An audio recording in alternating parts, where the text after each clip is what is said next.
नर्मदा नदी उल्टा क्यों बहती है?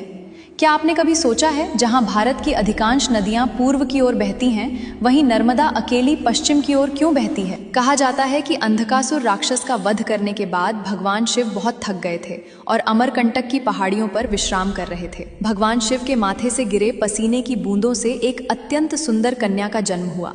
चूंकि उन्होंने शिव के मन को नर्म सुख प्रदान किया, इसलिए शिव ने उनका नाम नर्मदा रखा। शिव ने उन्हें आशीर्वाद दिया कि प्रलय के समय भी उनका अस्तित्व समाप्त नहीं होगा। नर्मदा का विवाह सोनभद्र के साथ तय हुआ था। दोनों के बीच प्रेम था, लेकिन विवाह से पहले नर्मदा के मन में अपने होने वाले पति को देखने की इच्छा हुई।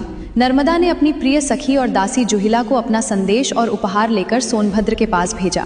साथ ही उन्होंने जुहिला को अपने आभूषण भी पहना दिए ताकि वो राजकुमारी जैसी लगे। जब सोनभद्र ने जुहिला को सजे धजे रूप में देखा तो वे उसे ही नर्मदा समझ बैठे और उसके सौंदर्य पर मोहित हो गए। जुहिला के मन में भी पाप आ गया और उसने सोनभद्र को सच नहीं बताया। जब बहुत देर तक जुहिला वापस नहीं आई तो नर्मदा स्वयं सोनभद्र से मिलने चल पड़ी। वहां पहुंचकर उन्होंने देखा कि सोनभद्र और जुहिला एक दूसरे में मग्न हैं। अपने प्रेमी और अपनी दासी का यह विश्वासघात देखकर नर्मदा क्रोध और ग्लानि से भर गईं। उन्होंने उसी क्षण निर्णय लिया कि वे अब कभी विवाह नहीं करेंगी और अकेली कुमारी ही रहेंगी। नर्मदा ने अपना रास्ता बदल लिया और सोनभद्र, जो पूर्व की ओर बहते हैं, उसके विपरीत पश्चिम की ओर मुड़ गईं। यही कारण है कि भारत की अधिकांश नदियां पूर्व की ओर बहती हैं, लेकिन नर्मदा पश्चिम की ओर बहती हैं।